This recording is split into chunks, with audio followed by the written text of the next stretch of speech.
जो इंतहाई काबिल मज़म्मत बात यह है कि जो हमारे जो सदारती उम्मीदवार हैं उनके महमूद खान अचकज़ई उनके घर के ऊपर उनके लोगों के ऊपर क्रैकडाउन शुरू है। ये कैसा इलेक्शन है कि जो इलेक्शन लड़ने के लिए जाता है, MPA के लिए गया तो आपने देखा चौधरी परवेज़ इलाही साहब के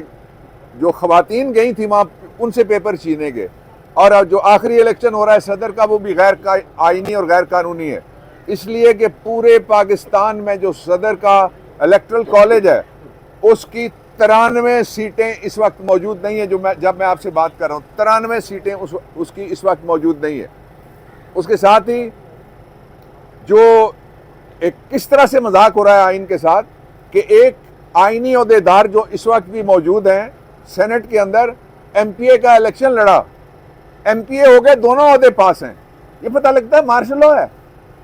जिसमें general Musharraf martial law administrator भी था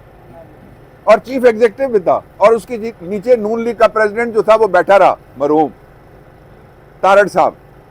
तो ये मजाक मजीद नहीं चल सकता।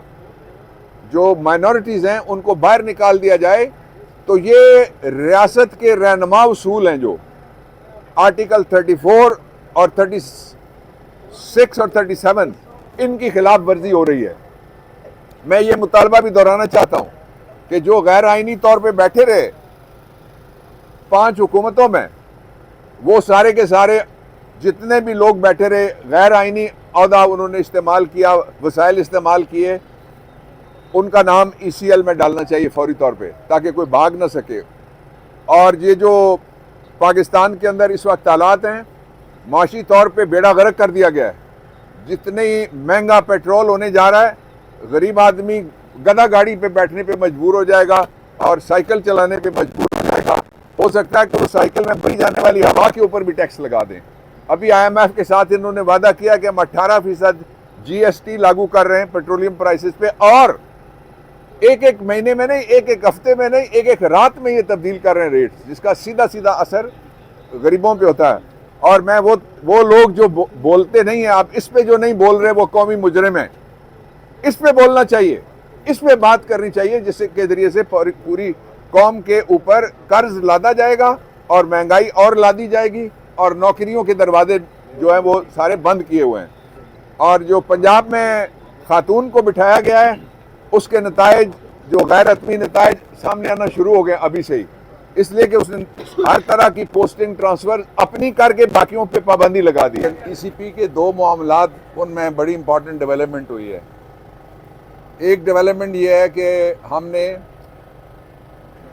जो PP119 है, PS119 है, कराची का सईद का जो हल्का है, हमारे MPA वहाँ से मुंतखब हुए हैं, उनके हल्के में आज हमने दरख्वास्त दायर की है RO के खिलाफ।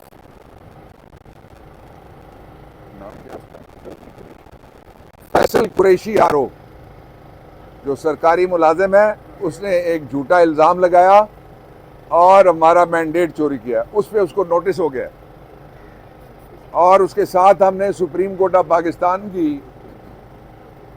जो एक 3 रुकनी बेंच है जिसने 2013 के इलेक्शन की धांधली की प्रोब की थी, वो रिपोर्ट भी लगाई। और हम मैंडेट है हल्का है हमारा जो पंजाब का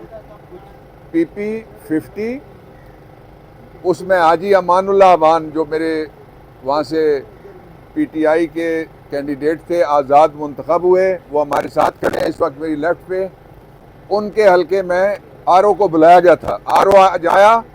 और दूसरी पार्टी को बता के भाग गया। रिकॉर्ड पे आ गई है बात, इलेक्शन कमीशन ने लिखवाया है। और जो RO PP50 है, नाम क्या है उसका,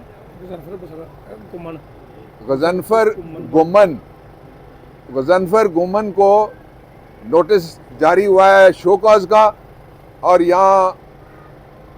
हम उसके खिलाफ जो तारीख अगली आ रही है उससे पहले तोइने अदालत की दरख्वास्त, जहाँ पे ये इख्तियार इनके पास है चूँकि इन्होंने इस्तेमाल किया है बनीगाला में भी जाके इलेक्शन कमीशन ने, इसलिए उसके खिलाफ हम फाइल कर रहे हैं। ये फैसला किया इलेक्शन कमीशन ऑफ पाकिस्तान ने जो आइन की सरी खिलाफ वर्जी की है कि हमारे जो बनते हैं मेंबर, ख़वातीन के भी बनते हैं और हमारे बनते हैं माइनॉरिटी के भी, वो उन्होंने कहा किसी और को दे दो, तो वो आपको क्यों ना दे दिए जाएं, इनको क्यों ना दें, इनको क्यों ना दें। उन्होंने एक ऐसा खाता खोल दिया है जिससे पाकिस्तान का आइन खत्म हो गया इस हद तक। आइन कहता है कि जो पार्लिमानी पार्टी है उसकी जो स्ट्रेंथ है मेंबर्स की, जितनी उसकी तादाद है उसके मुताबिक उसको मुतनासिब तौर पे सीटें मिलेंगी। इलेक्शन कमीशन कहता है नहीं, ये हमारे पास दरखास्त आ गई है नवाज शरीफ की, हमारे पास दरखास्त आ गई है फलाने की, और ये सीटें उठा के कुछ उसको दे दो, कुछ कराची सिंध में और कुछ इधर उधर बांट दो। इस फैसले को जो कल का